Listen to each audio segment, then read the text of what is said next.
Assalamualaikum warahmatullahi wabarakatuh.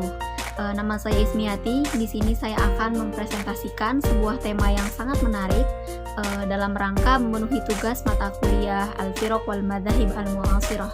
Selamat menonton. Baiklah teman-temanku semua, sebagaimana yang kita tahu bahwa isu tentang adanya terorisme internasional itu memang sudah ada sejak dulu, sejak diangkatnya oleh negara adidaya Amerika Serikat. Dengan maraknya aksi peledakan bom di berbagai daerah di Indonesia khususnya ataupun di dunia umumnya, yang meliputi berbagai tempat, yaitu fasilitas publik ataupun tempat hiburan ataupun sarana ibadah, yang dimana menjadikan isu ini memiliki fakta-fakta pendukung. Namun tidak bisa kita pungkiri memang karena dewasa ini banyak sekali kejadian-kejadian terorisme ataupun radikalisme yang sangat meresahkan masyarakat. Nah, namun di sini posisi saya akan mencoba untuk mengupas salah satu gerakan atau organisasi teroris yang masih aktif di Indonesia. Salah satunya itu Jemaah Islamiyah. Namun untuk meneliti lebih dalam tentang Jemaah Islamiyah, alangkah lebih baiknya kita harus mengetahui sebenarnya Jemaah Islamiyah itu siapa dan Jemaah Islamiyah itu gerakan yang seperti apa. Nah, umumnya kita tahu bahwa Jemaah Islamiyah ini merupakan nama untuk kumpulan muslim yang beroperasi di Asia Tenggara.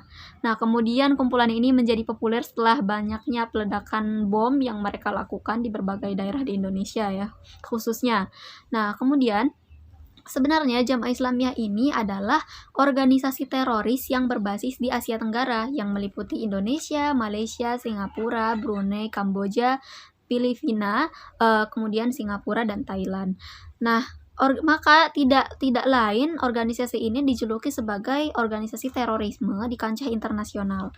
Kemudian organisasi Jemaah Islamiyah ini juga merupakan transformasi dari gerakan Darul Islam yang pernah memberontak di Indonesia sekitar tahun 1950-an yang bertujuan untuk mendirikan negara Islam Indonesia. Jemaah Islamiyah ini dipelopori oleh Abdullah Sungkar dan Abu Bakar Ba'asyir, yang keduanya ini ternyata pernah menjadi anggota gerakan Darul Islam pada tahun 1976.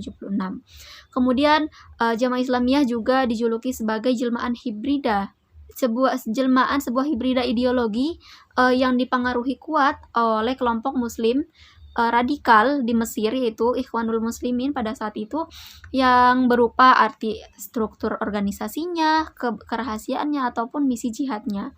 Nah, juga di sini Jemaah Islamiyah dijuluki sebagai sayap Al-Qaeda di Asia Tenggara. Kenapa kita katakan demikian? Dikarenakan terdapat bukti-bukti yang membuktikan bahwa terdapat hubungan antara Jemaah Islamiyah dan Al-Qaeda. Salah satunya yaitu yang pertama, kehadiran kaum militan Asia Tenggara secara bersamaan di camp-camp Al-Qaeda di Afghanistan. Nah, kemudian juga ada sebagian personil Jemaah Islamiyah yang sangat terinspirasi dan sangat terafiliasi oleh tokoh-tokoh global seperti Osama bin Laden.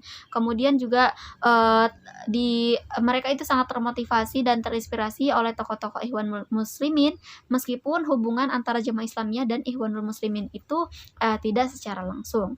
Nah, dan tadi pemimpin Jemaah Islamiyah ini Abdullah Sungkar dan Abu Bakar Ba'asyir, keduanya ini memang pernah sempat bergabung dengan Dewan Dakwah, kemudian bergabung dengan Negara Islam Indonesia pada tahun 1970-an. Adapun profil dari Abdullah Sungkar sendiri, yaitu beliau itu lahir di Solo pada tahun 1937, yang kemudian beliau itu dari keturunan bangsawan dan sebagai pedagang ya. Kemudian juga beliau keturunan Yaman, yang dimana beliau dan Abu Bakar Ba'asyir ini mendirikan pondok pesantren di Ngruki atau dijuluki sebagai Al-Mu'min. Kemudian setelah itu pada tahun 1978 Abdullah Sungkar dan Abu Bakar Ba'asyir ini dituduh atas tuduhan subversif karena didakwa terbabit dengan kumpulan komando jihad Darul Islam dan dipenjarakan selama 3,5 tahun. Kemudian setelah itu Abdullah Sungkar itu melarikan diri ke Malaysia. Nah, tidak jauh dengan Abu Bakar Ba'asyir. Abu Bakar Ba'asyir juga disebut Ustadz Abu di sini karena beliau juga lahir di Jombang pada tahun pada tanggal 17 Agustus 1938. Beliau juga keturunan Yaman. Kemudian pernah belajar di pondok pesantren Gontor dan melanjutkan kuliahnya di Universitas Al-Irsyad. Kemudian beliau sangat aktif sehingga menjadi aktivis himpunan mahasiswa Islam Solo dan menjadi jabatan setiausaha pemuda Al-Irsyad Solo. Nah, kemudian juga beliau mendirikan pondok pesantren tadi bersama Abdullah Sungkar di Ngeruki. Dan beliau bersama Abdullah Sungkar ini sempat memprovokasi orang-orang untuk menolak asas Pancasila pada masanya Soeharto, sehingga Abdullah Sungkar dan Abu Bakar Ba'asyir ini ditangkap. Kemudian pada masa kasusnya dalam tahap kasasi, mereka itu menjadi tahanan rumah sehingga mereka itu melarikan diri ke Malaysia. Setelah di Malaysia, mereka itu berdakwah untuk menjalankan misinya, yaitu ingin membentuk negara Islam, baik itu di Malaysia ataupun di Indonesia, negara Islam. Nah, kemudian karena kemudian ditangkap dan mereka itu berdakwah di Malaysia, kemudian di tempat-tempat lain seperti masuk ke Filipina ataupun ke Singapura, dan mendirikan jemaah Islamiyah di sana setelah bertemu dengan Wahid Kadungga, yang dimana Wahid Kadungga ini menjadi fasilitator dari Abdullah Sungkar dan Abu Bakar Ba'asyir di sana dalam berdakwahnya ataupun perdagangannya untuk menyiarkan Islam dan untuk membentuk gerakan yang dinamakan jemaah Islamiyah. Nah, itulah sejarah berdirinya jemaah Islamiyah. Adapun awal mulanya tadi yaitu dimulai dari makarnya Abu Bakar Ba'asyir terhadap pemerintah dan Abdullah Sungkar ya, yang menolak asas tunggal Pancasila pada tahun 1983. Kemudian Abu Bakar Ba'asyir pada tahun 1985 atau 2 tahun setelahnya, mereka itu melarikan diri ke Malaysia dan membentuk jaringan jemaah Islamiyah. Adapun 2 tahun setelahnya, 1987, Abu Bakar Ba'asyir ini pada saat di Malaysia, mereka melalui mobilisasi para mujahidin Afghanistan dan Abdullah Sungkar ini, mereka itu berangkat ke Afghanistan dan mendapatkan bantuan dari Al-Qaeda. Kemudian pada tahun 1993, maka ini merupakan pembentukan gerakan jemaah Islamiyah, yang dimana di sini pada tahun 1992 itu negara Islam Indonesia atau kita sebut NII itu mengalami kehancuran. Maka ini juga menjadi cikal bakal munculnya gerakan jemaah Islamiyah, karena juga merupakan salah satu-satunya mitra Al-Qaeda di Asia Tenggara.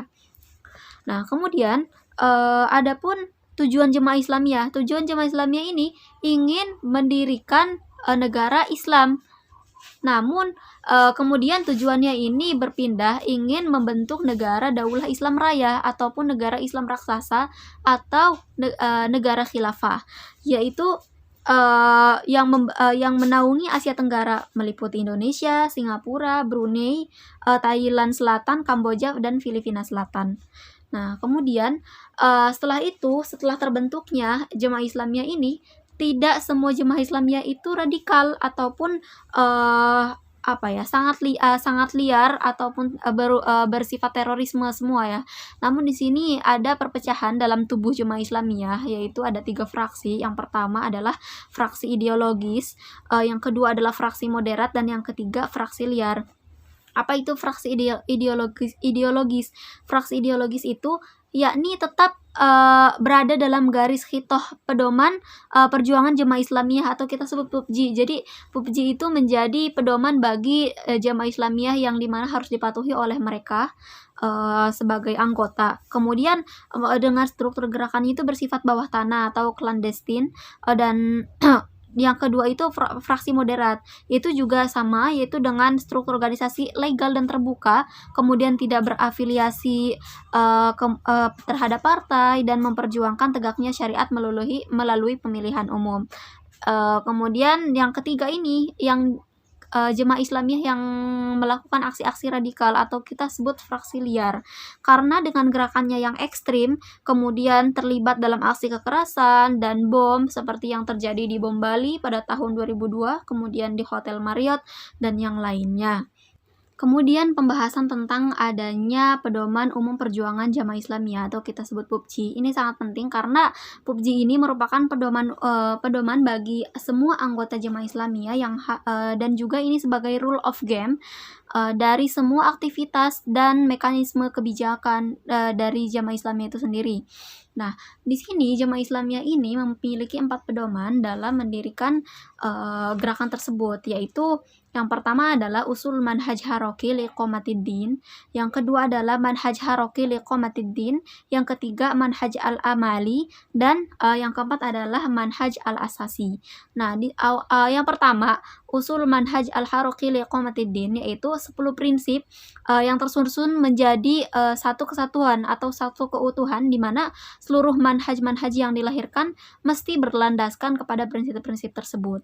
Adapun yang kedua, manhaj haroki liqomatiddin, yaitu unsur-unsur program yang berdasarkan pada usulul manhaj al-haroki liqomatiddin dan tersusun rapi berdasarkan tahapan-tahapan yang sistematis. Nah, yang ketiga itu manhaj al-amali, yaitu pedoman umum operasi, dan yang keempat itu manhaj al-asasi, yaitu seperangkat peralatan atau seperangkat peraturan yang disusun dalam rangka membangun kerapian dan ketertiban berjamaah. Adapun tahapan-tahapan manhaj haroki liqomatiddin, yaitu persiapan untuk menegakkan dakwah, kemudian takwinul jamaah.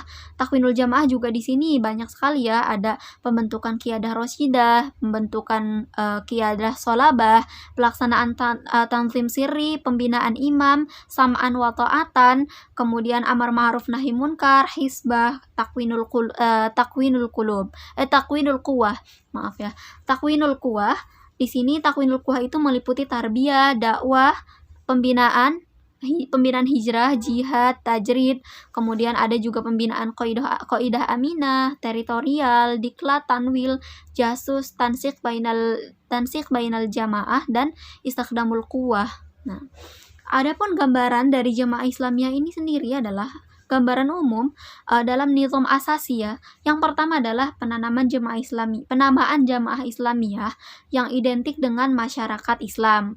Nah, kemudian Jamaah Islamiyah ini juga merupakan organisasi yang established, yang mapan dan mempunyai kelas internasional. Namun realitasnya merupakan organisasi bawah tanah atau bersifat clandestine.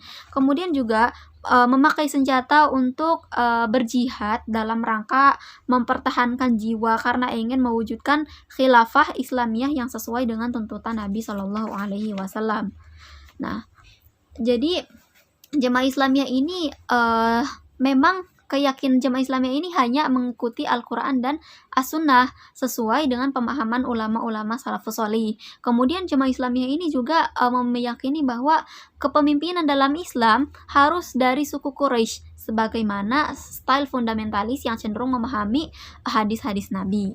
Nah, seperti itu. Kemudian adapun pembangunan kekuatan Jamaah Islamiyah ini selama penyebarannya, yaitu yang pertama yaitu dengan berupa personil, kemudian dana dan peralatan. Adapun berupa personil yaitu pelatihan kemiliteran di Afghanistan, kemudian di pelatihan di Hudaybiyah, di camp Hudaybiyah, dan pelatihan kemiliteran di wilayah Indonesia itu sendiri. Adapun dana, mereka itu memiliki sokongan dana dari Al-Qaeda ya.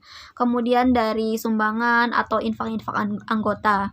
Adapun peralatan itu mereka itu melakukan penyelundupan senjata dari luar negeri seperti bahan peledak dari Filipina dan Kamboja. Kemudian dari dalam negeri itu seperti membeli senjata, amunisi dan bahan peledak secara ilegal. Itulah pembangunan kekuatan Jamaah Islamiyah selama ini.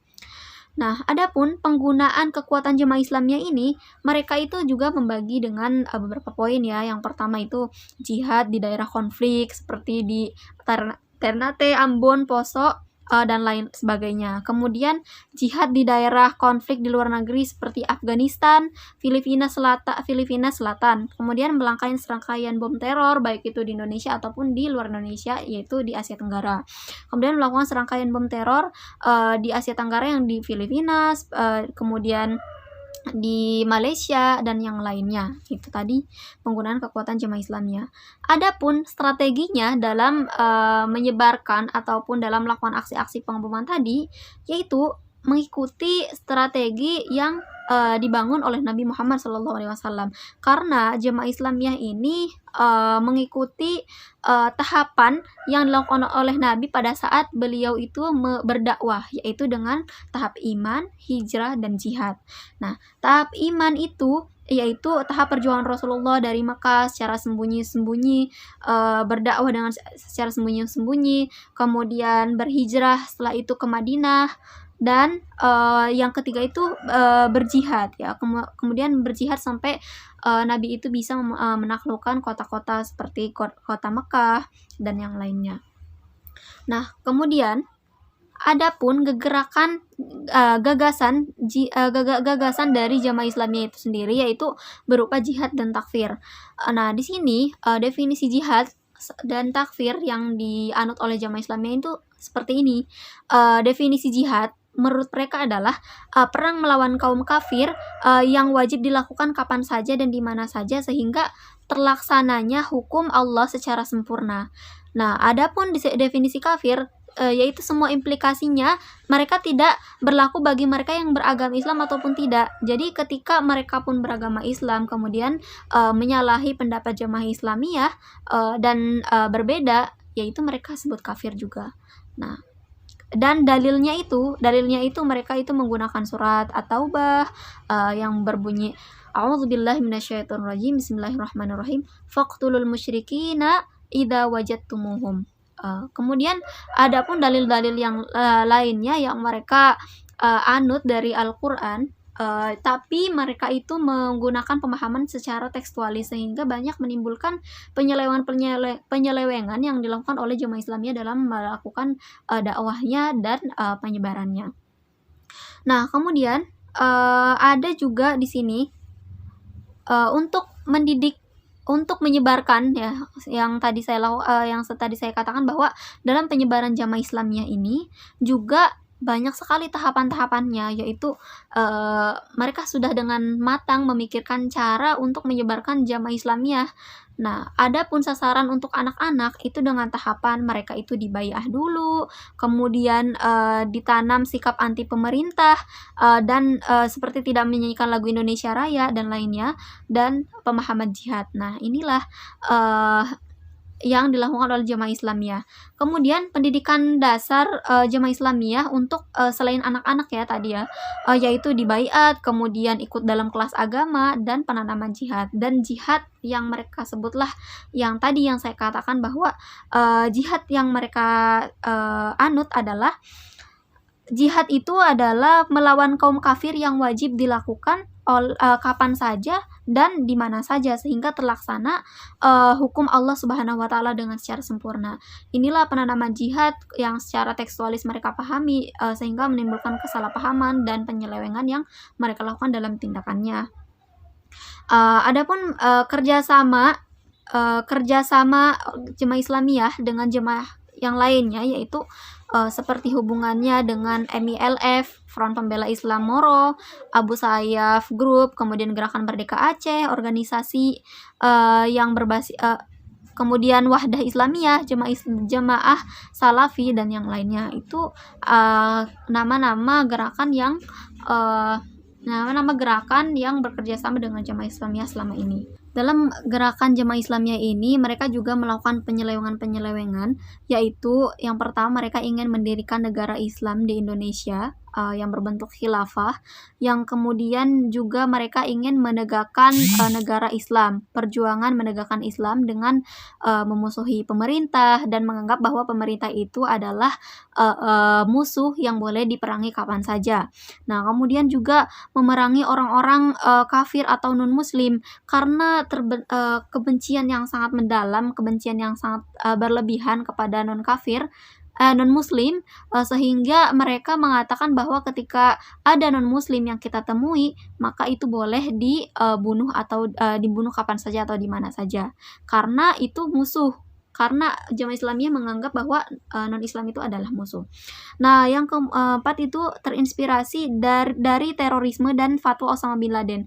Sebagaimana kita tahu bahwa Osama bin Laden pernah mengatakan bahwa membunuh orang-orang Amerika atau Yahudi itu merupakan pekerjaan yang sangat mulia di sisi Allah Subhanahu wa taala.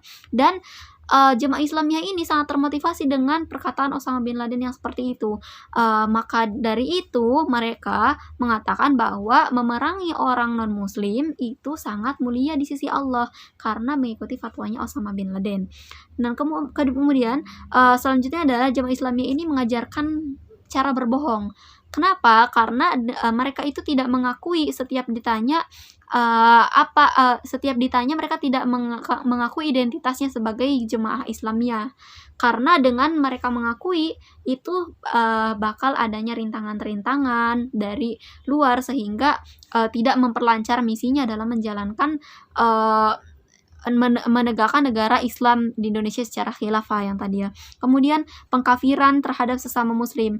Adapun pengkafiran ini dikarenakan sesama muslim lain ini tidak selaras pemikirannya dengan Jemaah Islamiyah dan tidak satu ideologi. Maka mereka katakan jika berbeda dengan Jemaah Islamiyah itu adalah kafir. Nah, yang terakhir adalah Jemaah Islamiyah dan ajaran hijrah.